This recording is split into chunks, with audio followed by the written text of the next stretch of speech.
por haber venido. Yo soy Hugo Mengual, soy director de Cambio de Hábitos. Vamos a estar con Mariana de la Canal y Mónica Cesetti, y quien les habla. Vamos a tratar el tema del adulto mayor en sus diferentes aspectos. Cambio de Hábitos es una organización bahiense que trabaja en distintos temas de servicios a la comunidad vinculados a la salud emocional. Dentro de nuestros temas de interés está el adulto mayor, por eso hoy hemos querido compartir con ustedes algunas reflexiones. Les invito a que participen cuando lo deseen, a través de preguntas o lo que les parezca oportuno intercambiar. Vamos a comenzar con la licenciada Mariana de la Canal y luego vamos a continuar nosotros. Bueno, muchas gracias. Bueno, buenas tardes. ¿Cómo están? Bueno, algunos se han comunicado conmigo, creo, para inscribirse en este taller, y veo que en general la demanda para asistir a esta charla es muy diversa, ¿no? Hay algunos que se interesan por cuestiones familiares o propias o del entorno. Hay algunas personas que también se interesan por cuestiones profesionales, sí, tenemos algunas que son acompañantes terapéuticos, etcétera, anexos, profesionales de la salud. Está buenísimo. La verdad que yo desde que me recibí hace ya casi 14 años, sorprendentemente que me encontré con este campo del adulto mayor, porque yo pensé siempre que me iba a dedicar a niños, fíjense, ¿no? Que es la vida. Y me recibí, conseguí trabajo en una clínica que atendía PAMI y me enamoré, perdidamente. Es el área que más me gusta trabajar, tiene muchos desafíos y muchísima gratitud que uno recibe cuando trabaja con adultos mayores, ¿no? Para mí es mucho más, me siento mucho más bendecida con el trabajo con adultos mayores. La verdad que es el área que más me gusta trabajar. Y como decía Hugo, la idea es brindar un poco de información y también crear un espacio de reflexión, ¿no? Para todos nosotros, que reflexionemos juntos sobre las cuestiones que tienen que ver con el adulto mayor, especialmente en relación a su familia y en relación a la dependencia. ¿Sí? ¿Querés bajar una luz? ¿Una? No. No. Por ahí para que se pueda ver un poquito mejor. Igual vamos a charlar, pero para ver esa cara acá. ¿Se ve así? ¿Tienes problemas? Sí, mejor. Bueno, vamos a empezar a reflexionar sobre el adulto mayor y su entorno. ¿Sí? Somos seres sociales y sabemos que es difícil que una persona viva sola, completamente sola. Aunque sea tenemos vecinos, el veroclero, aunque sea necesitamos de un otro para que sea autoabastecernos, ¿no?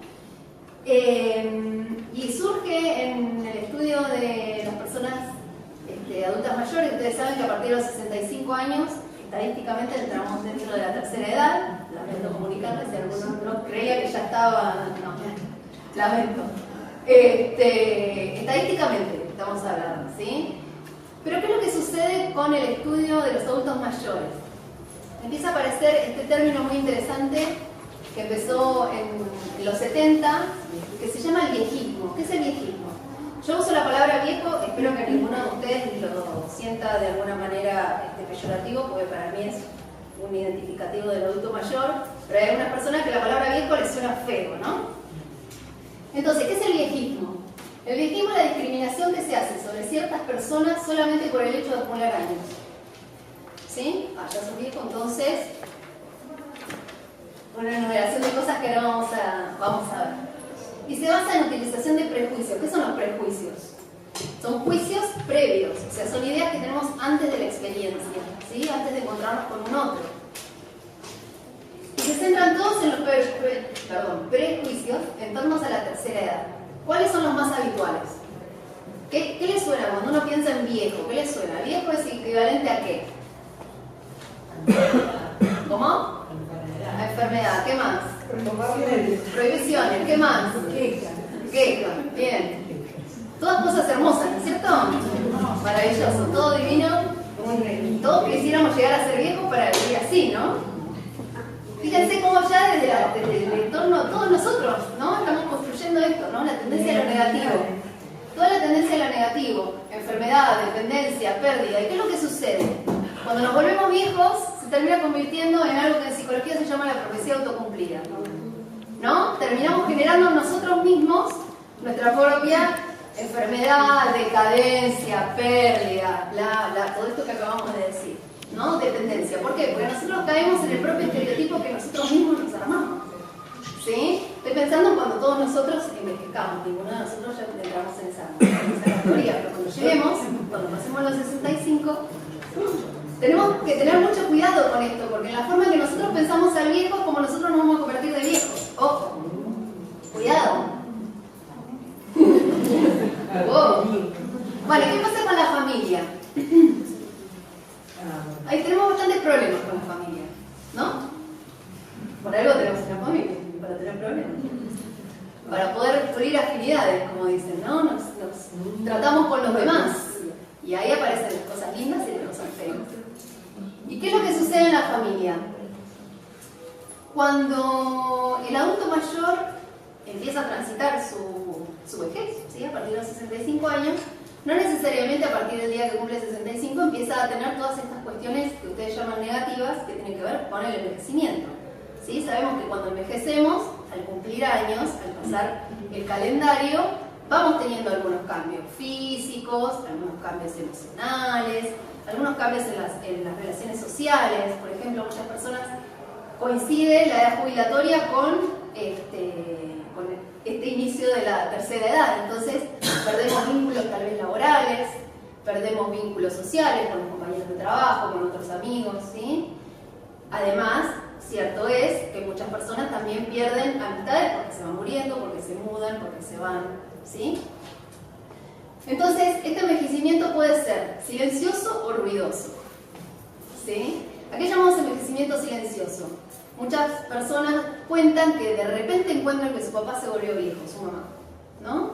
No es que de repente se volvió viejo, porque no aparecía nada con demasiado ruido hasta que un día desencadena una enfermedad, un déficit, un deterioro.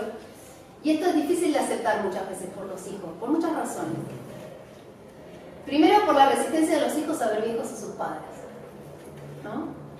La famosa crisis de la adolescencia en la cual nos damos cuenta que nuestros papás no son esos superhéroes que nosotros pensábamos. Algo parecido sucede con la vejez de nuestros padres. Nos resistimos a ver que esos papás son viejos, son dependientes, tienen dificultades, necesitan ayuda, asistencia, aunque sea una asistencia mínima, ¿sí? Una asistencia de viejo, te llevo al médico, o te ayudo a completar la planilla de internet, o este tipo de cuestiones, ¿sí? A veces es una asistencia superficial, por decirlo, mínima, y a veces es una asistencia mucho más importante como una persona que está con una dependencia mayor, que ahora lo vamos a charlar. Muchas veces el envejecimiento de los padres provoca el resurgimiento de los conflictos familiares, y esto es algo que se ve bastante en la clínica.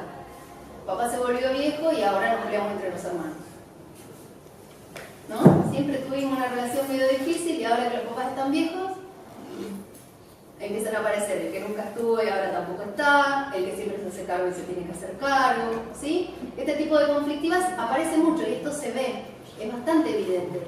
Entonces también aparece como acompañamiento, aparte de lo que le pasa al viejo, lo que pasa con el resto de los familiares y el reacomodamiento que tiene que haber en el sistema familiar. ¿Y cuál es la actitud que tiene la familia frente al adulto mayor y sus necesidades? O siempre hinchando, o ¿cómo te puedo ayudar? ¿En qué lugar estamos? ¿No? ¿En qué lugar nos posicionamos frente a los requerimientos de nuestros padres, abuelos, etcétera? ¿No? Está bueno reflexionar sobre eso, ¿no? Me parece. Bien, ¿qué nos pasa a los profesionales? Lamentablemente todavía, a pesar de que la gerontología tiene unos cuantos años ya de evolución, todavía hay muchos profesionales que actúan desde este lugar, del lugar del viejito. Entonces, está enfermo porque está viejo, ¿no? Por ahí está enfermo porque está enfermo y además es viejo, ¿no? Minimización de los síntomas, me duelen todos los huesos. Y es porque estás viejo, tomate un analgésico, esto, lo otro. Por ahí es una enfermedad más grave, más difícil, o que necesita otro tipo de información adecuada para comprender las necesidades y deseos de esta etapa de la vida, ¿no? Yo escuchaba una señora que me contaba que estaba muy avergonzada porque una señora de 80 más o menos, 80 y tantos. Había cambiado de médico de cabecera y el médico de cabecera le dijo: hola, ¿qué tal? Pase allá atrás y desnúdese. ¿No? Piensen en una señora de 80 años, que vaya uno a saber cuántas veces se ha desnudado delante de otra persona, de un hombre, que le diga: pase allá atrás y desnúdese, ¿no? A veces nos falta esta cuestión del tacto, ¿no? ¿Y por qué? Porque es vieja, total, ¿no? Y es terrible, la verdad que es terrible porque se avasallan los derechos mínimos, que es el derecho de la intimidad de las personas, ¿no? Pero tiene que ver con la capacidad que tenemos o no de reflexionar sobre nuestras propias prácticas, en este caso de los profesionales de la salud. Bueno, esto es en cuanto al entorno, ¿no? Hablamos del adulto mayor y su entorno. ¿Qué pasa con el adulto mayor para adentro? ¿No? De la piel para adentro. Suceden cambios, ¿no? ¿Suceden cambios? Sí. Pero porque cumplí y soplé la vela de los 65, ¿suceden cambios? Venimos cambiando desde que nacemos. O sea, yo no tengo esta misma cara de... Bueno, yo sí. Desde que nací. Hay algunos que me conocen desde que nací, saben que he crecido de tamaño, pero en general cambiamos todo el tiempo, ¿no? Estamos todo el tiempo en permanente cambio. Lo que pasa es que uno cree que de repente se volvió viejo, de repente entró en la adolescencia, de repente entró en la menopausia, y no es de repente, es una sucesión de cambios. El tema es que uno tome registro en un momento determinado no quiere decir que eso no venía sucediendo. Entonces hay cambios, sí, como en cualquier otra etapa de la vida. ¿Qué tipo de cambios? Cambios biológicos, claramente, ¿sí? La menopausia, la andropausia, la merma de las hormonas, nuestros capilares, nuestro corazón, la irrigación sanguínea, ¿sí? Etcétera, más allá de las patologías asociadas que uno puede venir arrastrando desde tiempos anteriores. Cambios en el ambiente. ¿Por qué cambios en el ambiente? ¿A qué se llama cambios en el ambiente? A ver qué piensan. La manera que viven, pues, La manera que viven, se van los hijos, permiten el mujerear. Exactamente. Tiene buenos amigos. Vamos todavía. Vamos todavía. Más posibilidades porque tienen más tiempo, pueden socializar de otra manera. Hay muchas cosas positivas, ¿no? Muy bien. En los antiguos, no viejos, en los antiguos. Bien. Cambios ambientales en todo sentido, ¿sí? Porque hay cambios que son en merma y hay cambios que son en positivo. Hay muchos cambios. Hay muchos que son en cambio Hay positivo, como es el tiempo, con la tecnología se ayornan, entonces ¿qué pasa? No quedan aislados. De alguna manera. Bueno, el tema de la tecnología que ahora nos va a contar un poco Angie, como es el tema de la tecnología con la tercera edad, es un tema bastante importante. Bastante importante para esto de la dependencia o no dependencia, ¿no? Hasta qué punto uno se siente dependiente de otros o no. Cambios sociales, ¿no? La mirada hacia la vejez en la época de mi abuela no es la misma que se tiene hoy, ni es la misma que se va a tener dentro de cuando yo sea vieja. Unos años, tampoco es tanto. ¿Sí? Y también los cambios sociales se refieren a la inclusión de la mujer en el mundo laboral. ¿Por qué? Y esto muchos de ustedes lo podrán entender de esta manera. Antes, nuestras abuelas se quedaban al cuidado de los abuelos, de los viejos de la familia en la casa. Hoy en día las mujeres no pueden, porque tienen otros requerimientos sociales. Lo cual no quiere decir que uno pueda decidir dejar esos requerimientos sociales y dedicarse. ¿Sí? No quiere decir, una cosa no implica la otra. Pero también hay cambios sociales en ese punto, cambios familiares que impactan mutuamente, ¿no? Las cuestiones que pasan en la familia impactan en la sociedad y viceversa. Y estos cambios pueden estar asociados a pérdidas reales, potenciales o imaginarias. ¿Sí? Hay muchas personas que creen que porque están viejos van a estar enfermos, los famosos hipocondríacos, ¿no? Que les duele un poquito algo y ya están por morirse de una enfermedad terminal. Ejemplo, esto pasa en todas las alturas de la vida, ¿sí? Pero en general en la tercera edad pasa un poquito más porque nos duelen cosas, ¿sí? Esto también depende de una personalidad previa, ¿sí? Pero los duelos por cualquier dificultad, todos pasamos momentos de pérdida, ¿sí? Porque vamos cambiamos de trabajo y estamos duelando el trabajo anterior y aunque estemos felices con el trabajo nuevo, pero estamos haciendo un duelo por el periodo anterior, y así permanentemente. Hay personas que se quedan estancadas en algunos duelos a lo largo de la vida, en cualquier momento de la vida, y eso también repercute en la tercera edad. Bueno, ¿cuáles son las pautas de alarma importantísimas a tener en cuenta en el tránsito entre la adultez y la adultez mayor? ¿Sí? La tercera edad. Diferenciar el olvido benigno del deterioro cognitivo. Muy importante. Muy importante porque pasa, sobre todo si somos personas que tienden a ser dispersas, desatentas, tendemos a pensar que estamos entrando en un proceso degenerativo de deterioro cuando en realidad por ahí es un olvido por desatención, por estar con muchas cosas a la vez, estar pasando un proceso emocional. Las personas que somos ansiosas o las personas que están transitando una depresión pueden tener más propensión a tener dificultades cognitivas, pero que pueden estar asociadas a ese estado emocional, no necesariamente ser un Alzheimer, por ejemplo, que es el cuco de la mayoría de las personas cuando entran en la adultez mayor. Entonces, el deterioro cognitivo y el olvido benigno muchas veces, o yo recomendaría que siempre, sea evaluado por un neurólogo y hacer una evaluación neurocognitiva que la hacemos varios, o sea, hay muchos colegas que los hacemos, que hacemos una detección de si es algo patológico o si está dentro de alguna cuestión asociada al uso o al desuso. Yo encuentro más deterioro en personas con desuso cognitivo que con exceso de uso cognitivo, ¿sí? Por la falta de ejercicio mental, de gimnasia mental, ¿sí? El otro día escuchaba una charla, no sé si la vieron, estuvo circulando mucho, de un colega español que hablaba que decía que las personas que juegan una partida de ajedrez y un crucigrama por día tienen mucha menos posibilidad de tener deterioro cognitivo que una persona que no lo hace, ¿sí? Más allá de las cuestiones genéticas que pueda tener, ¿sí? Las propensiones genéticas que pueda tener. ¿Y cuál sería la gimnasia mental? Tener la mente activa, hacer esto, tratar de... Sí, Mi mamá tiene Alzheimer sí, y yo vivo con ella de hace 20 y pico de años sí. y yo no me supe dar cuenta. Yo sí la veía olvidada y la veía hasta que hizo cambios muy notorios. No me supe dar cuenta. Empieza como 20 años antes. Y mi mamá toda su vida tejió. Contaba, disminuía, agregaba, sacaba, y como estuvo su mente ocupada. No entiendo. Y pero eso, hay cosas que tienen que ver con la constitución del cerebro, que ya uno tiene la tendencia. Lo que puede ayudar en estos casos, con las enfermedades degenerativas, es algún tipo de intervención específica para esa persona que haga que el proceso sea más lento. No es que se va a curar, una detección adecuada a tiempo permite tener mejor pronóstico. ¿Sí? Una persona que es detectada de manera temprana, con por ejemplo, una demencia del tipo Alzheimer, con una medicación y una estimulación cognitiva con cierta rigurosidad, por lo menos una vez por semana, más tareas hechas en domicilio, tenés un riesgo de que ese deterioro sea brusco.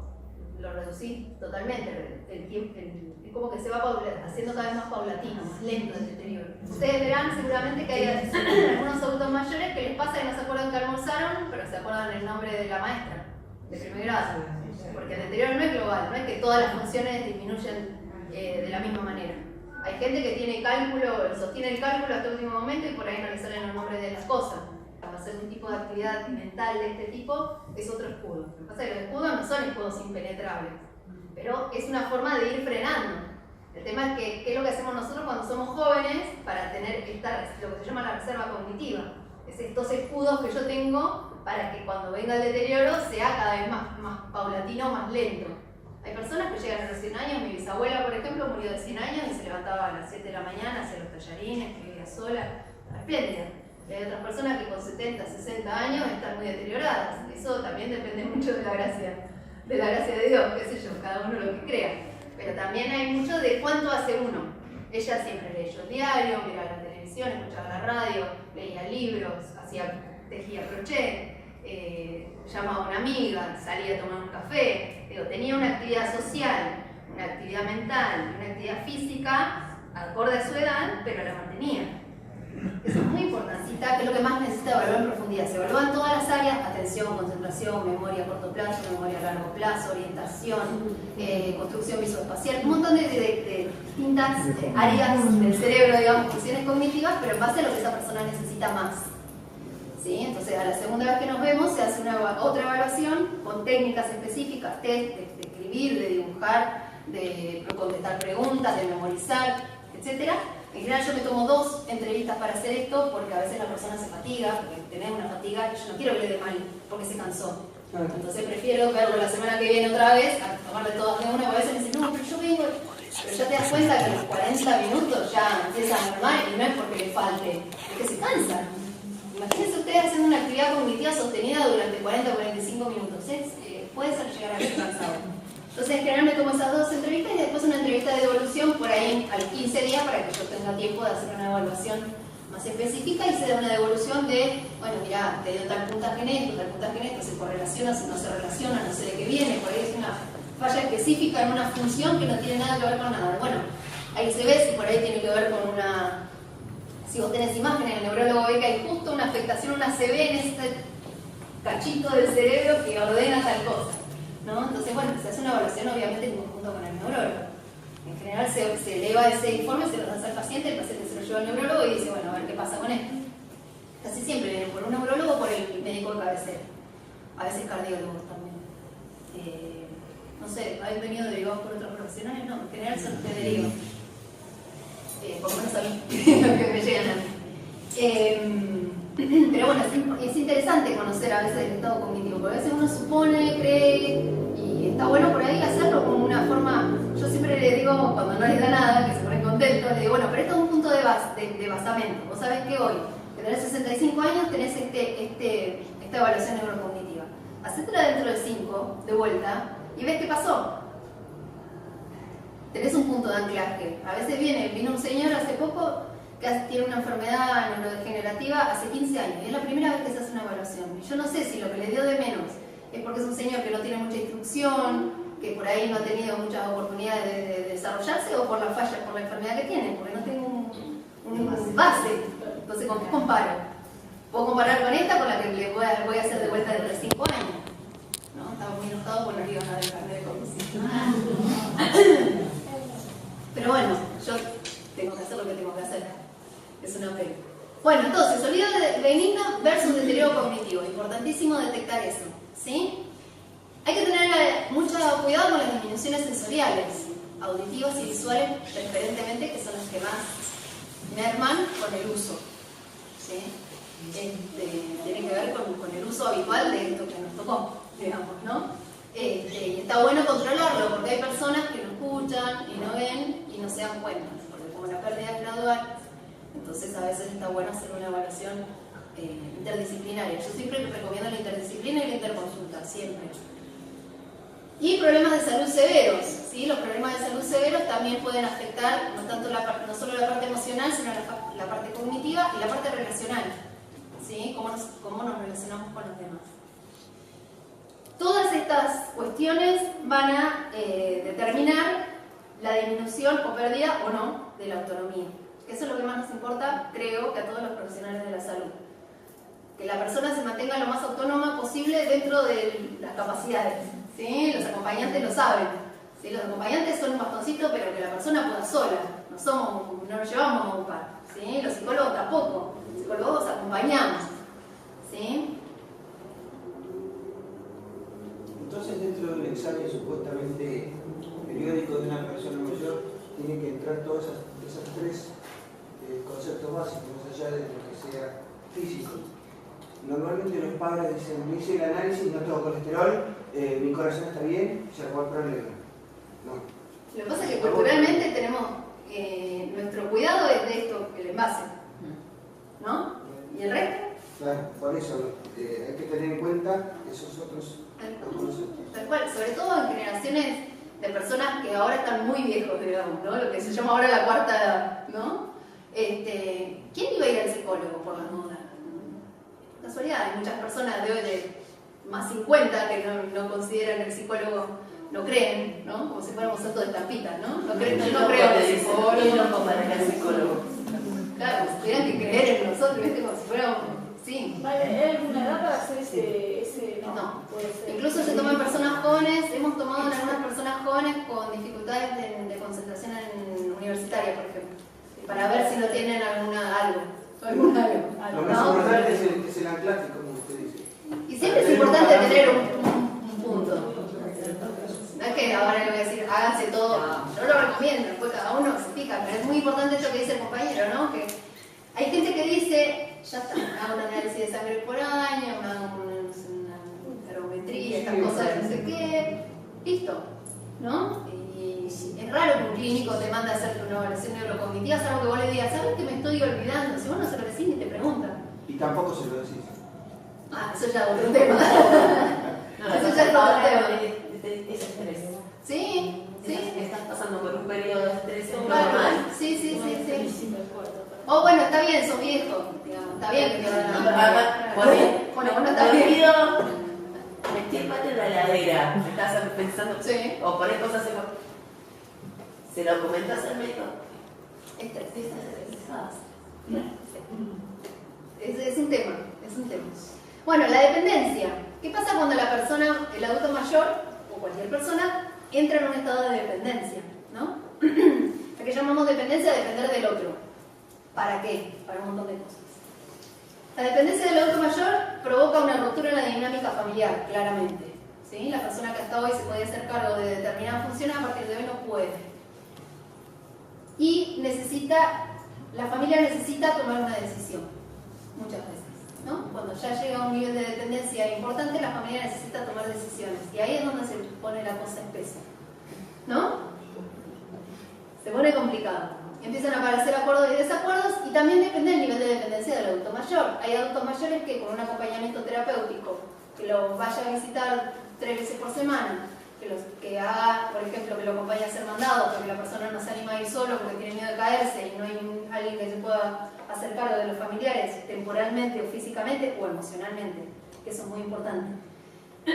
Un acompañante terapéutico, alguien que por ahí se queda con el adulto mayor mientras duerme porque tiene miedo que a la noche se levante y se caiga, ¿no? Como una asistencia mínima, digamos, que puede ser en domicilio, ¿sí? Que no es necesario que la persona se vaya del domicilio, o hay algunos familiares que deciden llevarse al adulto mayor a su casa, a vivir a su casa, o irse a vivir a la casa del adulto mayor para que tenga un poco más de contención y seguimiento, si se quiere, que necesita una mínima supervisión y a veces necesita alguna cuestión de las tareas domésticas, ¿no? Cuestiones de limpieza del hogar, ¿no? Como algunas cuestiones que se puedan asistir, no sé, le contratamos a una persona que le ayude con la limpieza, otra persona que lo visite 3 veces por semana, y alguien que se queda a la noche algunas veces, o me voy turnando, y se maneja, ¿sí? Y hay algunas personas que ya tienen máxima dependencia, ¿sí? ¿Qué es máxima dependencia? Cuando necesita una institucionalización. Cuando no hay ninguna forma ni concreta ni emocional de los familiares como para poder acompañar este proceso. Y es muy importante lo que veníamos charlando con Angie, que a veces esta necesidad no depende solamente del grado de dependencia del adulto mayor, sino de la disponibilidad emocional de la familia. Porque a veces la familia no puede. Porque no puede. No, a mí me toca ver que cuando empiezan a ver a sus padres que empiezan a deteriorarse, tienen un choque tan grande que se enojan, no quieren que se deterioren. Es como, y uno trata de decirles, anda al psicólogo, porque vas a necesitar vos apoyo psicológico, porque es como que se enojan con la situación y en vez de ayudarlos. Es lo que hablábamos al principio, ¿no?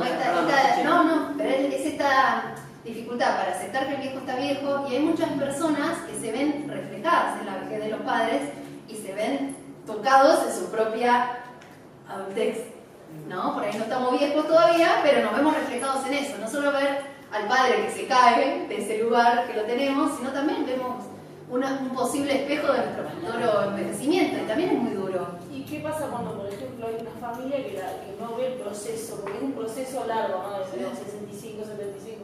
Y ese proceso, un hijo pasa por ese proceso, digamos, como de a momentos, y de repente llega el momento de rigor que el adulto mayor es muy mayor, y si había una fricción, un momento de tirantez, o no sé qué se llama, difícil, ¿qué pasa con eso? O sea, ¿cómo podemos ayudar, o no sé si ayudar la palabra? ¿Ayudar a qué? Contener a esa persona. ¿Al adulto mayor o al hijo? A los dos. Y el hijo hay que ver si tiene conciencia de la situación. Hay muchos adultos mayores que tienen conciencia de situaciones de enfermedad, lo cual es bastante angustioso para el viejo. Darse cuenta que el deterioro para muchas personas es angustioso. Y hay algunas personas que vos los ves, yo hago un acompañamiento terapéutico con un señor que ayer lo fui a buscar y me dice, ojo que tengo 26, no sé si tu marido se va a poner celoso. Nos salimos así de la mano, ¿no? Íbamos caminando y él estaba convencido que tenía 26 años, el día anterior me había dicho que era cura en una iglesia. Pero no fue un chiste, o sea, es lo que él cree en su... Yo pensé que no tiene absoluta conciencia de quién... vos vivís acá, cuando lo fui a llevar a su casa, y dice, vos vivís acá, me estás trayendo a tu casa, me dice. ¿Viste? ¡Qué loca, ¿no? Nos encontrábamos, qué sé yo, y digo, vamos a tomar un café, qué sé yo, y al rato dice, ay, ¿cuándo me traen la leche? Fue la hora de la leche, ahí conectó. Y al rato pues, se fue otra vez. Claro, en ese caso no hay conciencia. Por eso digo, hay que ver también cuánta conciencia de situación y de enfermedad tiene el paciente, el adulto mayor, y cuánta conciencia de enfermedad y de situación tiene la familia. No, a mí me pasa, yo voy a veces con el pelo atado y a veces con el pelo suelto. Sos otra persona. Somos dos personas y el otro día temprano me saqué los lentes por las dudas. Claro. Porque digo, vamos a hacer tres y se pelea con el hijo y el hijo lo pelea. Y yo digo, Es muy difícil, es muy difícil. Siempre recomendar, obviamente, un acompañamiento para el familiar, siempre. Siempre. Pero una cosa es recomendar y otra cosa es que quieran. Y otra es el acompañamiento del adulto mayor específicamente, tanto en la parte cognitiva, que por lo menos es lo que yo más experiencia tengo, en la parte psicológica también, y también tomar las mejores decisiones, porque hay veces que si vas a estar viviendo con un adulto mayor y te vas a pelear todo el día, tal vez es mejor que se tome otra decisión, que ese adulto mayor viva en su casa y tenga una asistencia domiciliaria, tal vez, o institucionalización. Pero tomar la mejor decisión para todas las partes. A veces hay familias que es mucho mejor. Yo conozco una señora que el marido está absolutamente, ya no habla, no la reconoce, nada. Pero el señor está en un hogar hace un año y ella va todos los días, después de almorzar, y se queda hasta las 7 de la tarde al lado de él. Es lo mejor que ella encontró para quedarse ella tranquila de que él está cuidado, se levantaba la noche, se caía, digo, hay un montón de cuestiones que ella no podía sostener, pero ella desde el amor, ella lo sigue acompañando, con el mismo amor que si estuviera viviendo en la casa. ¿Y qué pasa cuando no quieren ganarse? Totalmente. ¿Cómo? ¿Qué pasa? Yo, en mi caso personal, vengo en una situación muy difícil, no quiero llorar, quiero llorar. Y yo ya estoy hace un año y medio que vivo con mi mamá, mi marido en otro lado, mi hijo en otro lado, perdí una hermana, bueno, un desastre. Pero no, ella tiene deterioro con la realidad todo lo diario, pero sí, de lo viejo se acuerda, pero ya no puede cocinar, no puede hacer nada, nada. ¿Por qué? Porque tiene Parkinson en esta mano y porque no tiene más fuerza en las manos, porque tiene un olvido, o sea, esto lo pone acá, lo saca allá, pero después ella entiende todo, se da cuenta del deterioro que tiene, se da cuenta, pero no acepta internarse, soy sola, Sí. y no acepta internarse. ¿Y un Porque plan yo B? soy un año y medio, ¿Y un plan B? Y un plan B, llevarla a mi casa. Tengo una casa chiquita, bueno, tengo un montón de complicaciones. Sí. En casa yo no con nada, entonces donde está ella es imposible llevar gente, mudé yo, donde estoy yo es chiquito, no tengo manera de llevarla, tengo que modificar a mi hijo, a mi marido, todo. Tengo que poner, aparte que yo trabajo, tengo que poner mujeres también, no se puede ir a sola. No se quiere internar, una psicóloga la puede convencer. Es difícil convencer algo de lo que alguien no quiere convencerse, digamos, ¿no? Es como... Estoy ahora ya, llegando a un límite que Sí, es muy difícil, pero a veces hay que ser creativo. A veces hay que ser creativo. Decirle que la voy a llevar porque para que pruebe, para que vaya. No sé, esa es una opción. Otra opción es ser creativo en, bueno, yo cuántos recursos económicos tengo, cuántos recursos emocionales tengo, cuántos recursos, y preguntar, porque por ahí hay equipos de internación domiciliaria, hay sistemas de acompañamiento terapéutico que puede hacer una rotación y te lo cubre algunas obras sociales, otras no. Es como, digo, hay toda una serie de cuestiones como para pensar, por eso te digo, un plan B.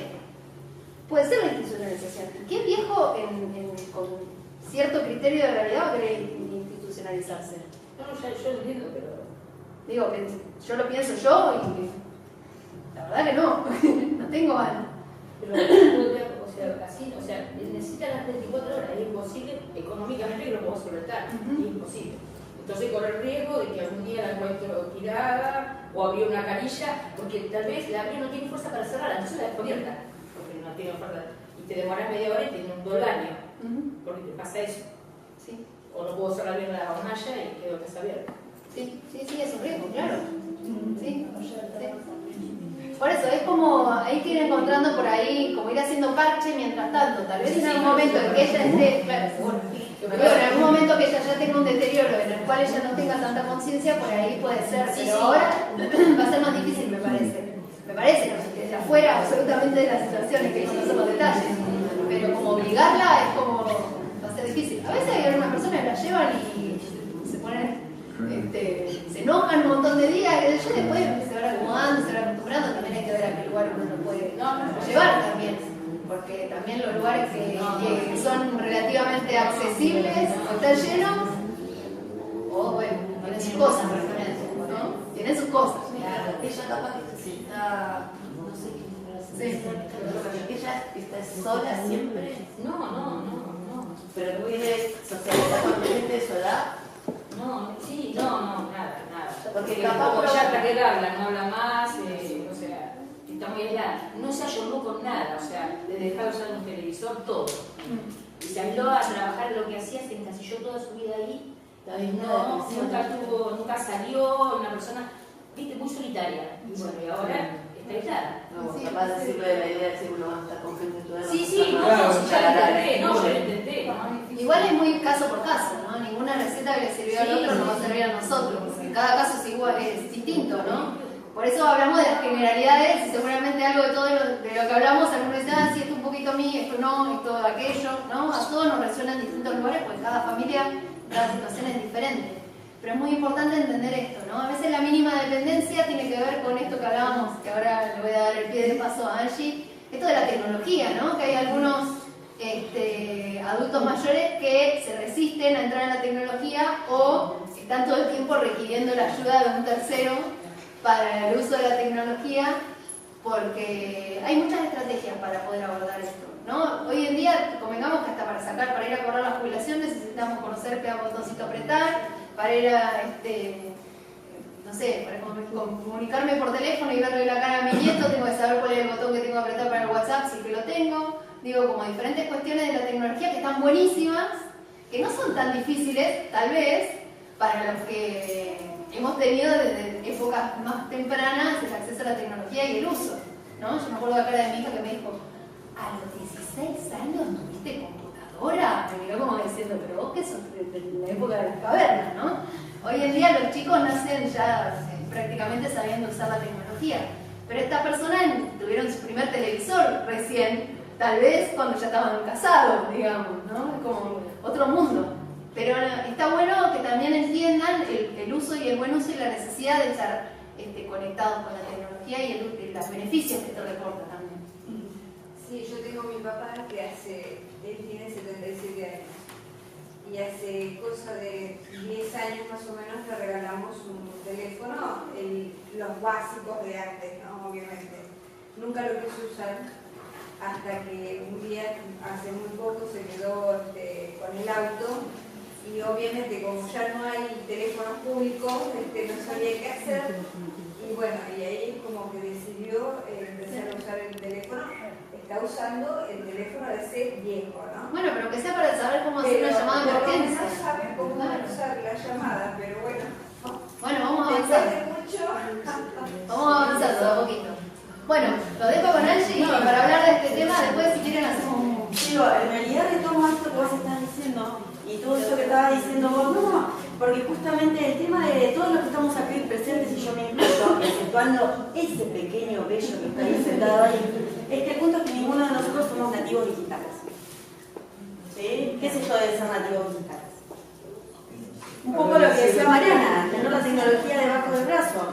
¿Quién tiene la tecnología debajo del brazo de los que estamos presentes? Ninguno, menos.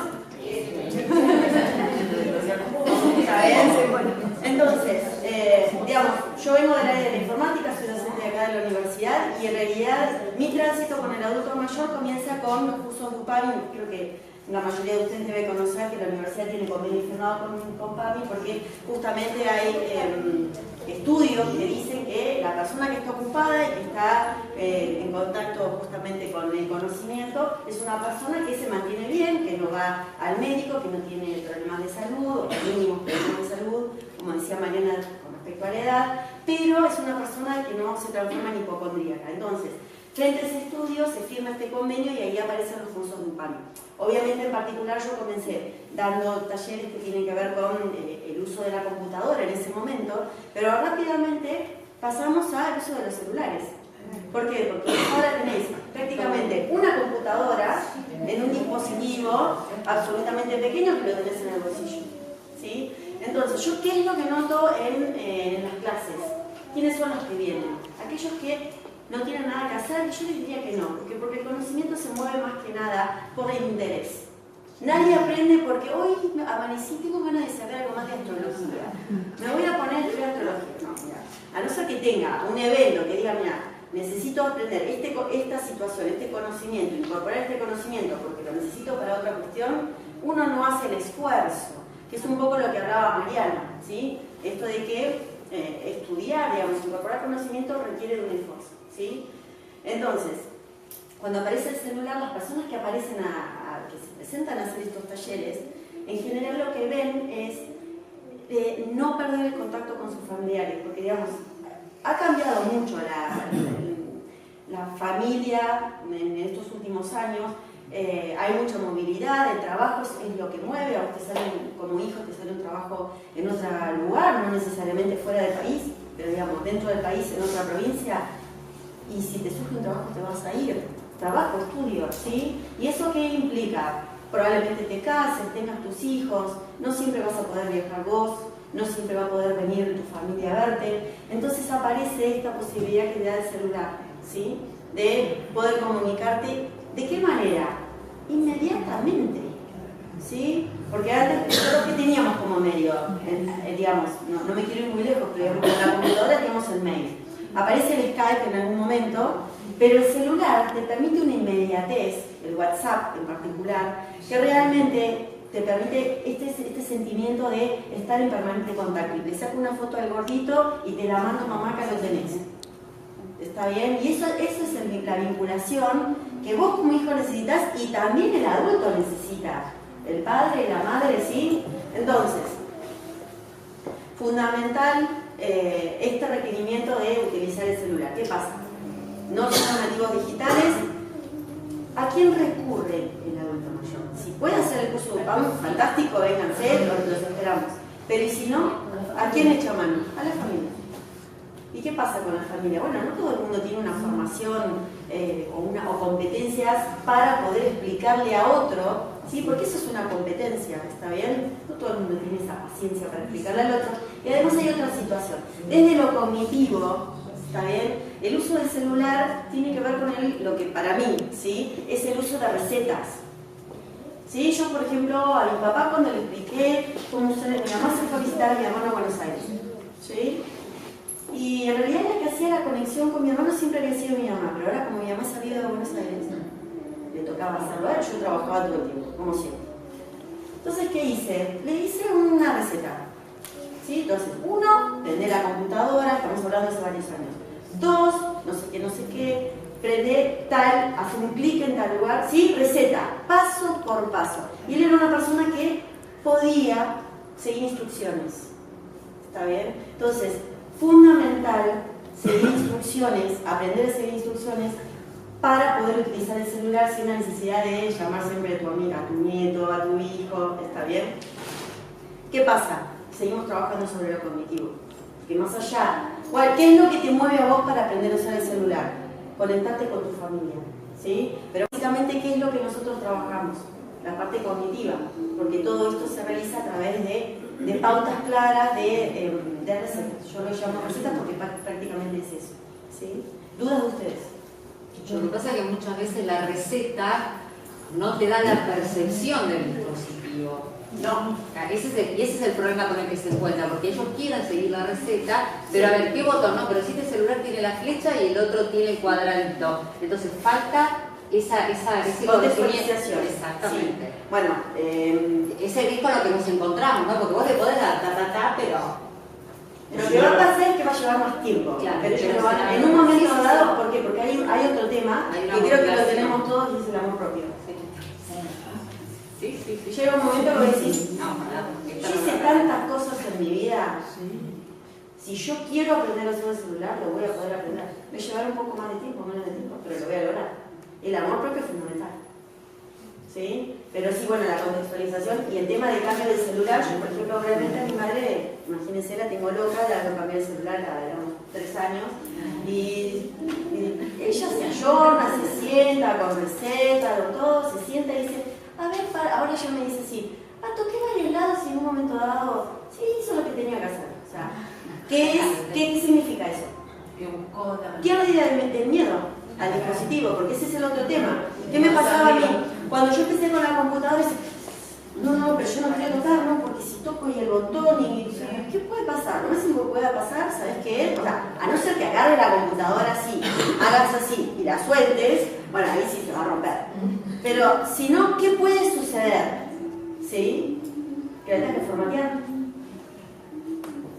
¿Sí? Eso, nada más, no hay otra cuestión. ¿Sí? Y con el celular pasa lo mismo. Todo tiene que ver con la pérdida de miedo. ¿Sí? Entonces, bueno, ahí hay que trabajar, hay que ser, digamos, ya les digo, el tema de la autoestima y en realidad la necesidad. Yo creo que a nosotros como seres humanos nos mueve la necesidad. ¿Sí? Vos me vas a decir algo. No, que yo pienso que también es un celular. Yo veo con mis hijos adolescentes, están todo el día. Bueno, pero acá estamos hablando de adultos mayores. Bueno, pero yo, digamos, mi público es el adulto mayor. Yo tengo 57 años y a mí el celular no me importa. Yo vendo ropa por internet y me cuesta un montón, pero a mí no me interesa, no hay nada que me atraiga. Recetas de cocina, pero tampoco no lo sé manejar mucho y no me interesa. Yo soy informática. Hablar. Yo soy informática. Prefiero hablar y conectar. Yo sueño con procedimientos. Entonces, imagínate yo el control que tengo que tener y cómo tengo que manejar mi vida para que haya un espacio donde no esté atravesada por la tecnología. Es el problema al revés. Es el problema al revés. ¿Sí? Entonces, todo tiene que ver. Lo que le pasa del televisor a la computadora o al teléfono o aprender de tu mamá o de otro, es lo que capaz que te está pasando a vos con tus hijos, de no querer pasar más allá. Igual son públicos diferentes, y digamos, hay que ver qué va a pasar cuando esos adolescentes sean viejos. Sí. Porque si no se pueden acordar en un número de teléfono, porque está todo en el dispositivo, ¿qué va a pasar? Hay que ver qué va a pasar, ¿no? Yo creo que no va a pasar, porque yo tampoco me sé más que mi número y el de mi marido, yo no sé el número de teléfono. Sí, ¿Qué es lo que no va a pasar? A mí me pasa exactamente lo mismo. Tener ese cuidado también, ese recuerdo. No sé si problemas, pero son cosas generacionales que vamos. Yo también, mis hijos no hacen nada si no con la computadora o el teléfono. Pero es que en realidad en la vida cotidiana digamos, es como que estás atravesada por la tecnología y yo, digamos, de acá a 1 año y medio, 2, no mucho más que eso, el impacto va a ser mayor. Y va a ser sobre todas las generaciones. O sea, y el impacto, el tema es, o sea, ¿qué es lo que me mueve a mí como docente? Es trabajar sobre que vos no te vayas quedando. ¿Sí? Hay que aceptar, hay que seguir, y esto qué es, bueno, qué sé yo le encontraré la vuelta. O sea, esto de empezar a trabajar y ver a la tecnología desde otro lugar. Yo me acuerdo, por ejemplo, ahí un poco cuando ustedes estaban hablando, el impacto que en un momento dado surgió cuando todos los adultos mayores quedaron informatizados de alguna manera en el banco. Y de repente un día mi padre recibió una tarjeta de débito y dijo, ¿y ahora? ¿Sabes qué hizo él? Dijo, bueno, se fue al banco y dijo, bueno, ¿quién me explica? Entonces también es un tema de actitud. Y no tiene nada que ver con la edad. No tiene nada que ver con la edad. La edad yo la sacaría. Un tema de actitud. El tema de cómo vos te enfrentás frente a eso nuevo que desconoces. Pero sí, hay mucha gente o sea, sub-65 que también tiene una actitud de negación contra todo eso. Sí, negación, pero como de cuidado, de resguardo, ¿no? No estoy tan segura. Sí, ¿no? Pero tiene que ver como de, claro, exactamente, como perder el miedo.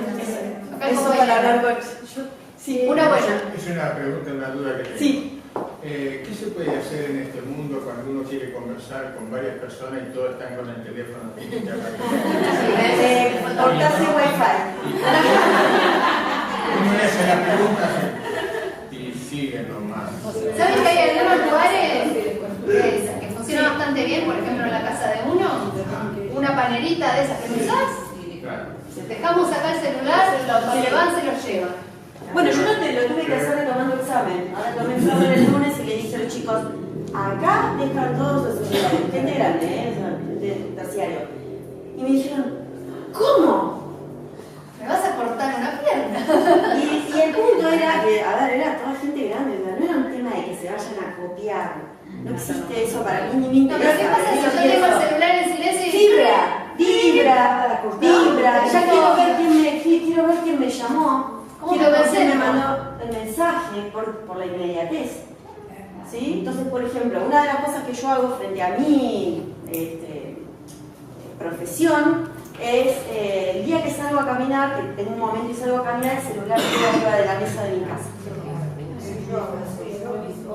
Entonces sé que por lo menos por 45 minutos, una hora, tengo que cortar voz. No me vibra nada. ¿Sí? Y entonces, bueno, todos tenemos que tener como un control del uso, digamos, de la tecnología. Y como eso seguramente va a otras situaciones. ¿Alguna otra duda?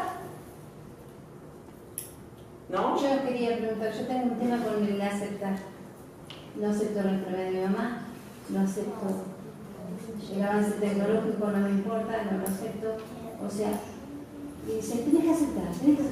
Aceptarlo. Y yo, ¿cómo hago para aceptarlo? ¿Qué sé yo? Abrir la cabeza, no la puedo abrir porque soy de una generación, nací en el 61. No soy igual que vos, soy antiguo, soy más grande. Pero eso no tiene que ver con el almanaque, ¿eh? No tiene que ver con el almanaque, tiene que ver con, como decía la compañera, con la actitud. Yo le contaba a Hugo recién, mi abuela, que ya hace en 2014 falleció mi abuela, tenía una 91 tenía cuando falleció. Su hermano mayor 95. Y hacía 5 años en Comodoro Rivadavia, las dos chateaban por Skype, ¿no? Una de cada lado. La mitad de la conversación era ¿qué dijiste? ¿Qué dijiste? Así era. Yo la escuchaba que gritaba una a la otra hasta que se dieron cuenta que si usaban los auriculares era mejor. Pero digo, y las dos con predisposición, un día se llamaban por teléfono, ¿vos tenés compu? Yo también, bueno, dale. Aprendió como así. Prender la computadora. Al lado de la computadora tenía prender la computadora, apretar no sé qué sé yo. Y bueno, terminó a los 85, terminó la secundaria, empezó a estudiar en terciario, pero eso también tiene que ver con la actitud de las personas. ¿No? Y eso tiene que ver, hay personas de mi edad, no voy a decir cuántas, pero hay personas de mi edad que son viejos, entre comillas. ¿Por qué? Porque se desmoronan fácilmente, digo, lo que uno empieza a pensar en el viejo, ¿no? Se quejan de todo, ¿no? Y eso es una actitud de viejo, entendida en los términos como empezamos la charla, ¿no? Del viejismo, de comparar actitudes con una etapa de la vida. Y uno puede ser viejo a los 15 y puede ser muy juvenil a los 80, pero porque tiene que ver con una actitud. Y tomar decisiones. Se puede trabajar. Tomar decisiones. Yo cuando me levanto, ¿qué hago cuando me levanto? Puedo decir, a ver, o gracias a Dios que tengo un día más para ver a mi familia, para aprender algo nuevo, para tomarme café con leche con media luna que me encanta, pues para mirar el sol, o para mirar la lluvia, o para sentir el frío. Estoy vivo, qué sé yo. ¿No? Es una oportunidad más. Yo tengo que terminar mi carrera. A ver, ¿qué es lo que nos decía? Yo fui a ver si los pasos de secundaria. ¿Estás en el jardín? ¿Cómo? ¿Estás en el jardín? Sí. Te preparás para la primaria. Sí. Y no te Terminás la primaria, te preparás para la secundaria. Sí. Terminás la secundaria, vas a la universidad. Y después la vida laboral. Pero nadie, o sea, en ningún momento toda esa capacitación que vos tenés para desarrollar después plenamente tu vida laboral y durante tu vida laboral te hacen preparar para una actitud positiva hacia la vejez. En ningún momento. Bueno, o sea, salvo mi esposa, que la verdad que la felicito porque nunca vino. No, pero ahí Pero sí. es como que quedás, digamos, te venís preparando toda la vida para lo que te va a pasar después, pero nunca llegás a ese momento de decir, bueno, atento, este momento también es re positivo, que es como lo planteaba, discúlpeme ahí atrás. Positivo. Es re positivo. Y uno que tiene fe, lo único que pide es tener una vejez positiva. El tema es el siguiente, me parece.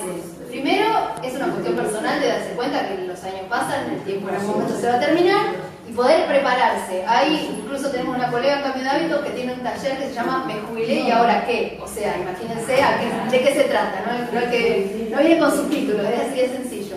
Pero digo, uno puede tener una actitud de preparación, como es el compañero. Y por otro lado, me parece que tiene que ver con la personalidad de base, por supuesto. Y también tiene que ver con el énfasis que uno pone en el hacer versus el ser. Hay muchas personas que creen que son porque trabajan, porque son padres, el día que no tienen un hijo, que no son más nadie.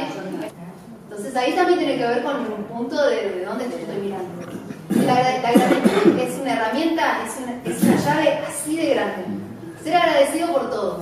Abrí un ojo, gracias a Dios que pude dormir toda la noche, tengo un techo arriba, dormí calentito, ahora yo sé que me voy a levantar y voy a tener en la heladera algo para comer, voy a tener a alguien a quien decirle te amo, tener a alguien que, digo, porque no tener esta actitud positiva, lo que yo veo, por lo que escucho, es, y por lo que digo, exactamente, que es justamente lo contrario, es encapsularte, es cerrarte, es ¿cómo dijo, perdón, usted? No quiero reconocer. No acepto es achicarme, es cada vez más, voy a estar más limitado. Bueno, pero cuando uno se da cuenta es cuando puede hacer algo, por ahí hay gente que no se da cuenta. El darse cuenta es un feliz, no llega a ser un paso, pero es. Y después, bueno, una vez que me doy cuenta en el estado de situación en el que estoy, ¿qué hago con eso? ¿Elijo seguir igual? ¿Podés? ¿Elijo cambiarlo? ¿Cómo? Ahí empieza la variedad. Yo estuve en un tratamiento psicológico. Por ejemplo, ayúdate porque estaba mal, porque no acepto que mi mamá esté, y no es que mi mamá está, que no conoce nada, está bien, pero yo no lo acepto. Y bueno, pero ahora lo dejé, porque no me gusta cómo me habló, me sentí muy mal y lo dejé. Bueno, pero son distintas estrategias. A veces juntarse, yo no soy fundamentalista de la terapia. Yo creo que hay gente que charlando con un buen amigo o teniendo algún encuentro especial con alguien, a veces nos hace reflexionar en esas cosas. Obviamente que si uno siente que necesita asistencia terapéutica, por supuesto que yo lo recomiendo, aunque sea para probar a ver si me sirve, digamos, ¿no? Yo no es que le digo a todo el mundo, no, tenés que hacer alguna vez terapia en tu vida, pero si uno nota que tiene un escollo, hay un punto que no puede ver, por ahí con la mirada de otro, que por ahí ya vio un caso parecido, o pasó una situación parecida, o ha estudiado para eso, tal vez podemos verlo desde otro lugar. Obviamente que no podemos resolver la vida a nadie, ¿no? Pero los psicólogos no estamos para eso, sino para acompañar el proceso de toma de conciencia, si se quiere, y de toma de decisiones también. Pero este punto del hacer y el ser es algo muy importante y que nos damos cuenta también mucho en este momento evolutivo, ¿no? Hay muchas personas que por ahí han llegado a ser adultos mayores y nunca han tenido un matrimonio o no han tenido hijos. Entonces, si que esa persona está frustrada, digo, la ve, va re bien por la vida. Hay otro que ha tenido 15 hijos y está feliz también, y hay otro, digo, cada uno lo vive de una manera distinta, pero no tiene que ver con que a qué venimos a este mundo, ¿no? Venimos a tener hijos, venimos a ser profesionales, venimos a qué venimos. Si me lo preguntan. No, y otra cosa que por ahí nos cuesta es hacer cosas que nos hagan felices. ¿Cómo? Que bien, yo lo que también veo es que nos cuesta hacer cosas que nos hagan felices. O sea, estamos como muy inmersos en la rutina y voy, trabajo, voy, vengo, no sé qué, cocino, lavo, no sé qué. Y de repente, bueno, si vos te pones a pensar, ¿qué hiciste hoy en este día para algo que a vos te haga feliz? Bueno, para eso se tiene el adulto mayor, que no tenga ganas de hacer que te haga feliz, ¿no? Pero no le digo eso, no es un tema de edad, digamos, ¿no? Me parece que uno tendría que preguntárselo siempre. Por ahí no es tiempo, porque por ahí tenemos tiempo. Pero el tiempo es muy relativo. Yo estoy jugando para eso, no cobra la misma.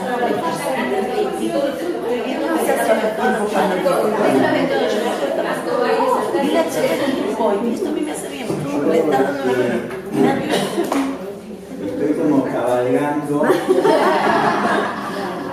en dos situaciones, porque tengo 65 años, pero como soy disléxico, leo 56. Siempre andamos ahí, ¿qué es lo que nos conviene? Yo quiero plantearles algunas reflexiones que tienen que ver un poco con, digamos, con lo no afirmativo, lo que es más relativo, no tanto lo asertivo, lo que es seguro. sino que pensemos o reflexionemos sobre algunas cosas que no es que estén a contramano de lo que dijeron acá mis compañeras, pero sí es como que quizás da una vuelta de tuerca y complica un poco la reflexión. Yo hace unos cuantos años atrás era docente en esta casa de estudio, trabajaba con un profesor en el departamento de humanidades, que este era un profesor de filosofía, y que él siempre contaba muy graciosamente, tenía una anécdota, que vivía cerca de acá, en Londres, y tenía una casa con un pequeño jardín a la calle. Entonces él contaba que a veces cuando estaba trabajando en su jardín, el vecino se le acercaba y le decía que era un hermoso día, que estaba aprovechando la tarde, si la estaba disfrutando, y él le decía, no, estoy trabajando.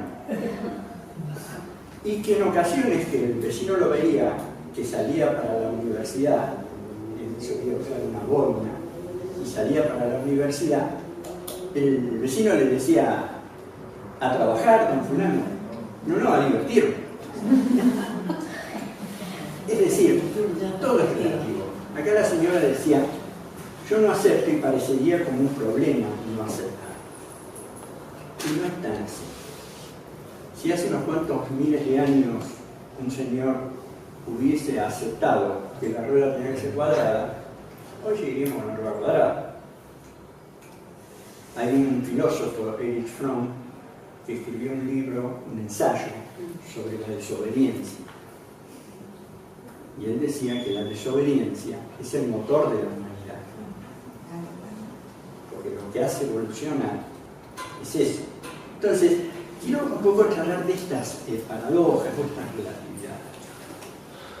Tengo un profesor de yoga que es hindú. Y él me decía los otros días, dice, en la India, Hugo, la espiritualidad está en manos de los abuelos, no de los padres. Los que transmiten el conocimiento espiritual, religioso, son los padres, los abuelos. ¿Y por qué son los abuelos? Porque son los que tienen la capacidad de dar el tiempo suficiente para explicar las cosas profundas de la vida. Entonces tomamos de este profesor de acá, que fue de este instructor mío de yoga, que todas cosas son verdades. Otra verdad es que hay un estudio que se hizo con respecto de tipo antropológico, que se investigó las culturas, los grupos humanos más antiguos en la Tierra, en cuanto, perdón, estoy empezando mal, los grupos donde había más población mayor en edad, donde había gente más anciana. Y entonces estudiaron variables para ver qué era lo que prolongaba la vida. Y llegaron a conclusiones como que tenía mucho que ver la alimentación, tenía mucho que ver la actividad física, pero hubo dos variables que se llevaron el primer premio. En esas sociedades no existía la jubilación y no había individuos que estuvieran solos. Entonces uno se pone a pensar si a veces no hay una suerte de adultocentrismo con respecto al viejo o al adulto mayor, que hace un poco esto que yo puse, que son una canción hermosa que tiene Serrat con respecto al viejo, y esa dualidad de que lo vemos como alguien muy distinto, pero que sin embargo lo llevamos adentro porque en algún momento lo vamos a hacer. Entonces, cuando uno empieza a ver estas relatividades, uno empieza a sospechar que a veces hay un adultocentrismo en la cuestión de la vejez. Es cierto que la vejez viene aparejada con enfermedades, y las enfermedades no solamente son del cuerpo, sino también son del cerebro, de la mente, y hay déficit, y todo esto que estuvimos hablando hasta ahora es totalmente cierto y hay que tenerlo en cuenta. Pero también es necesario reflexionar cuántos adultos mayores hoy se hacen cargo de sus nietos en las funciones paternas. Cuántos adultos mayores sostienen presupuestariamente a sus hijos. Entonces, la franja ya se empieza, digamos, a desdibujar, ¿no? Es decir, hay que cuidar, pero ellos también cuidan. Entonces, ahí entramos en este terreno del que yo les quería hablar hoy, que es el de la relatividad de estas cosas. Y a veces esa relatividad lleva a absurdos, como tener que jubilar necesariamente a una persona porque cumple una determinada edad. Perder ese enorme caudal, esa enorme experiencia que uno va acumulando a lo largo de años y años y años de vida, no solamente en cuanto a un conocimiento profesional, un conocimiento humano. Las culturas milenarias valoran la vejez. Entonces, hay algo, como muchas otras cosas, que funcionan muy mal en la sociedad. Y tenemos que ser un poco precavidos de no caer en una suerte de generalización de las dificultades que pueden tener los adultos mayores y ponerlos en ese lugar que dice, ponerlos en una historia convertidos en fantasmas con memoria. Porque la práctica es necesaria, la práctica de hacer un crucigrama, la práctica de hacer memoria, es absolutamente útil y necesario. Pero más necesario aún es hacer una actividad que tenga un profundo sentido para el ser humano. Eso es lo que nos hace levantar con ganas de vivir. No nos levantamos con ganas de hacer un crucigrama. ¿No? Nos levantamos con ganas de vivir, de sentirnos que estamos haciendo algo que nos trasciende, que importa, que sirve.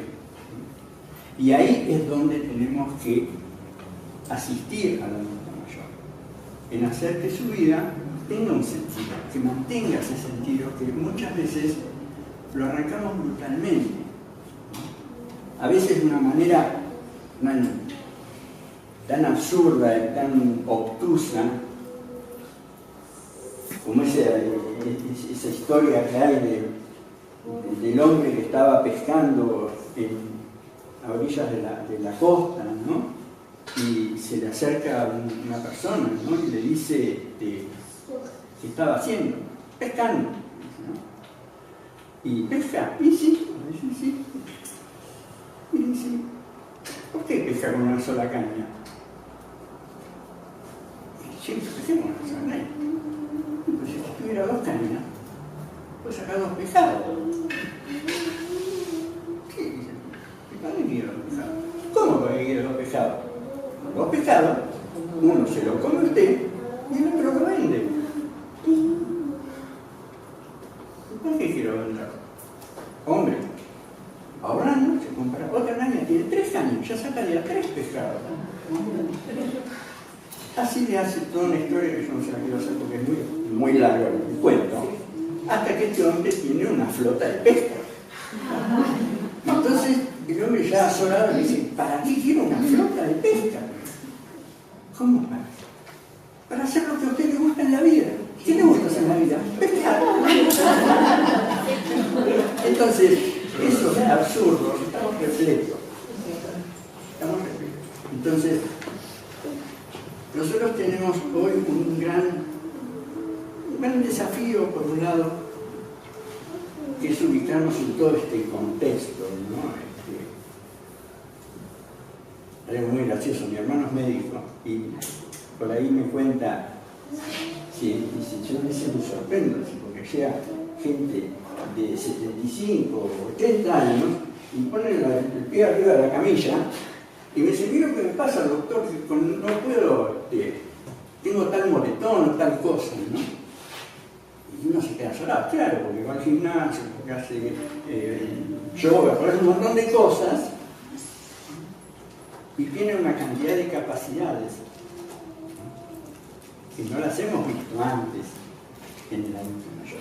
Entonces, están las relatividades, están los extremos, y tenemos que pensar en esa persona que tenemos enfrente con un nombre y apellido, ¿dónde se ubica? Porque si no podemos cometer idioteces, dejar de lado personas valiosas, simplemente porque pensamos que llegó una determinada etapa de su vida, se tiene que jubilar, tiene que mirar televisión, ir a tomar café con sus amigos, y eso no es así. Ya para la próxima década, acá en Argentina, va a haber más gente mayor de 65 años que de 15 años. Va a haber una población de adultos mayores mucho más amplia que la de la franja de adolescentes y jóvenes. Tenemos que pensar en que esas personas las tenemos que incorporar a la sociedad, no las tenemos que excluir. Pero no las tenemos que incorporar por una cuestión moral. Las tenemos que incorporar, además de una cuestión moral, porque la sociedad debe incluirnos a todos, también es porque necesitamos esta gente. Necesitamos de su experiencia, necesitamos de sus conocimientos, de su sabiduría. Entonces, yo pensé en este breve comentario que quería hacer, enfocado desde este lado, porque creo que hay una gran población de adultos mayores que están dentro de esta franja que les estoy comentando. Gente que tiene potencialidades, que tiene posibilidades, que tiene capacidades, ¿sí? Y que necesitan un lugar adecuado en donde proyectarse. Y eso es la mejor forma que tenemos de preservar la salud en el sentido amplio de la palabra, en su aspecto físico, en su aspecto emocional y en el aspecto social. Es decir, no hay forma de mantener la salud si una persona está negada en sus posibilidades. Entonces, eso es una gran responsabilidad que todos tenemos como sociedad, independientemente de la edad. Esto era lo que yo había pensado en contarles, que me parece que podría complementar un poco lo que dijeron las compañeras respecto a esos otros aspectos que, insisto, son muy reales, muy ciertos, hay que atenderlos, no se puede negar que hay una cantidad de declinaciones de facultades propias de la edad, pero también tenemos precisamente una enorme cantidad de ejemplos que nos muestran exactamente lo contrario. Ayer pasaron por la radio, a raíz de la conmemoración de Alfonsín, una carta que Jorge Luis Borges escribió. Y la escribió en plenitud de su adultez mayor. Y nadie en su sano juicio puede decir que era una cosa en decrepitud o en pérdida de capacidades, al contrario. Y así tenemos montones de ejemplos. Y uno puede decir, bueno, la genética, sí es cierto, juega la genética, pero más juega el que la persona pueda mantener el sentido de su vida. Y eso lo necesitamos desde que tenemos 5 años, que por primera vez en nuestra vida logramos armar una identidad, hasta el día que dejamos este mundo. no podemos vivir sin saber por qué estamos viviendo. Y eso es la mejor forma de cuidar al adulto mayor, es ayudarlo a que mantenga su sentido de la vida. Después viene todo lo otro. Bueno, eso gracias,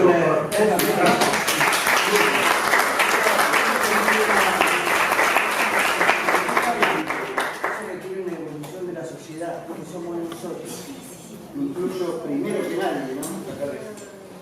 Más allá de tener la posibilidad de poder conocer otros países, me impactó hace poco en Francia, no solamente la gente que se pasaba de un país a otro, tremendo, sino que pude percibir más allá de los paisajes y los museos que tienen todo muy bello. Pero lo que más me impactó fue que en todas las áreas de turismo, empresas privadas y de estatales, porque también hay empresas estatales de turismo, los que acompañaban al turismo, los que nos recibían en los museos, los que nos embarcaban en los micros y nos tomaban listas, eran adultos mayores.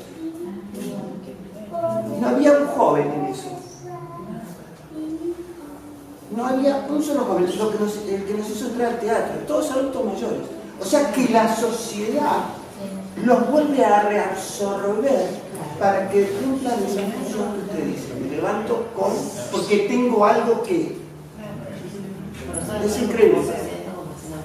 No, bueno, eso tenemos que tal vez evolucionar todos como sociedad y a quienes nos tengan que dirigir, exigirle más allá de un discurso que pueden hablar muy lindo. Señor, en este tema, ¿qué tiene pensado hacer usted? Señor, en este tema, ¿qué va a hacer usted? Y meter en ese tema a los adultos mayores. Esa es la evolución que hay que hacer. Pero bueno, y estos talleres también. También evolucionan, por supuesto. Sí, estos talleres son como para que nosotros tomemos conciencia de cómo nos vamos a preparar dentro de unos años. Sí, la verdad que sí, creo que... Y cómo me posiciono yo como adulto mayor. Por eso, también, ¿no? en el adulto mayor creo que se cumple en forma cabal esa frase que dice: no quiero que me des una mano, quiero que me saques la mano de encima. Porque a veces detrás de esa asistencia, de esa ayuda, se encubre una opresión, un sojuzgamiento. Eso uno lo ve en los hospitales, en muchos lugares donde el adulto mayor tiene que, los bancos, cuando va a cobrar, es decir, esa especie, digamos, de resignación que hay, como si se le estuviese haciendo un favor, cuando en realidad encubre muchas veces una opresión, ¿no?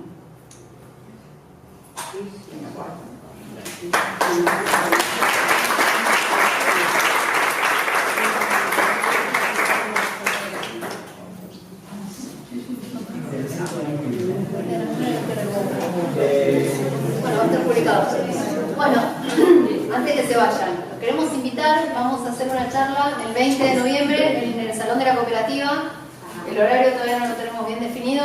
Si se contactan por la misma forma que se enteraron de esta charla, nos pueden buscar por Facebook, Cambio de Hábitos. Ahí tienen algunos folletos de distintas actividades que hacemos en Cambio de Hábitos, que también están los teléfonos y la forma de contactarse. Si no, en la COPE siempre vieron que le ponen en la planilla de cultura, ponen el horario donde vamos a hacer el lanzamiento de este programa, que es el programa de estimulación cognitiva para adultos mayores institucionalizados o domiciliarios, ¿sí? Por la parte de los talleres digamos, los que están en los centros de jubilados o algunos que tenemos privados. También esto de la posibilidad de llevar el dispositivo al domicilio y adaptado a las necesidades de esa persona. Así que bueno, vamos a hacer la presentación del programa y bueno, y seguir charlando esto de los adultos mayores, que la verdad que si Dios quiere, todos vamos a llegar a viejos. ¿Sí? Entonces, hoy algunos lo pueden ver muy lejos, otros lo ven más cerquita, pero siempre está bueno como reflexionar, ¿no? Sobre qué caminito estamos haciendo para cuando lleguemos ahí. Si estamos haciendo bien las cosas, sembrando buenas semillas y generándonos este sentido, ¿no? Porque hay muchas personas que ponen el sentido que no son. Como esto de por ahí una función, un rol que uno ocupa circunstancial, ¿no? Porque todo es circunstancial, todo es relativo. Sí. Te hago una preguntita. ¿Tienen ustedes alguna red de información acerca de lo que se hace para el adulto mayor, más allá de lo que ustedes hacen? Si hay a nivel, no sé, municipal o en general cierta información que se mueve como para poder, o una página de internet, no sé, para poder saber qué cosas hay como para poder acompañar a los adultos mayores, llevar a los viejos, a los abuelos, eso. No sé si yo tengo alguna información porque bueno, estoy en los talleres y si no, buscamos. Sí. No, por ejemplo, estimulación temprana, estimulación temprana, estimulación para cognitiva, mayores. Sí, no solo cognitiva, sino terapia ocupacional. Yo he ido a algunos lugares y me he encontrado que en realidad es una rehabilitación física, más que emocional. Sí. ¿no? Sí. Por ahí sí. Los talleres de la memoria funcionan muy bien. El tema es que funcionan de marzo a noviembre. Claro. Son permanentes y son para personas, como hablábamos recién, con alguna, o sea, dentro de cierta franja. Sí. Ya cuando tenés algún deterioro mayor, ya es necesario algo más específico, digamos. Pero bueno, lo que es salud mental, saben que se centraliza lo que es PAMI en la clínica, y si no, lo que tiene que ver con PAMI fuera de la clínica de salud mental tiene que ver con los talleres de los centros de cuidados. En los talleres de los centros de cuidados lo que está bueno es que no solamente está el de la memoria, sino que hay un montón. Hay un montón de centros de cuidados y hay un montón de propuestas, depende del centro. Yo trabajo en uno que tienen solamente 2 talleres y en otro tienen como 8. Eso también depende de la propuesta que tenga cada centro.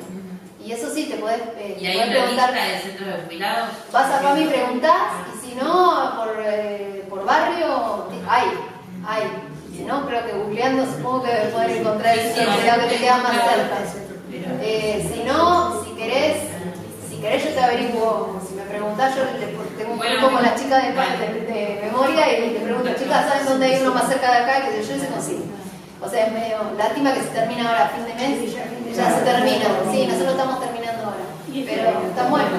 ¿Este programa de acompañamiento va a ser encuentro así como ahora? El programa de estimulación cognitiva. El programa de estimulación cognitiva es a requerimiento o de una institución, por ejemplo el geriátrico, o a requerimiento de la familia, y nosotros vamos al domicilio o a la institución donde está el adulto mayor. Se hace una evaluación por lo menos general de cómo es el estado general de la persona, y se va trayendo actividades semanales de acuerdo a la necesidad y a las capacidades también, el nivel de que tenga sus capacidades cognitivas. La idea es justamente esto, ¿no? Como prevenir. En general, si es una persona que está institucionalizada o que no puede salir del domicilio, hay un déficit o una pérdida. Pero siempre es mejor prevenir, como siempre, ¿no? Es mejor prevenir que curar. Si ustedes se mantienen activos, tienen una buena alimentación, una actividad física moderada, diaria o por lo menos con frecuencia, el pilar de lo social es fundamental, ¿no? En no aislarse, ¿sí? Somos seres sociales, necesitamos del contacto con otros. Y esas son las 3 bases que aplican a la salud mental y al envejecimiento saludable, o efectivo. Y bueno, dentro de esto, obviamente que tiene que ver el sentido que uno le da a la propia existencia, ¿no? Así que bueno, gracias. Los esperamos y les agradecemos siempre que repliquen.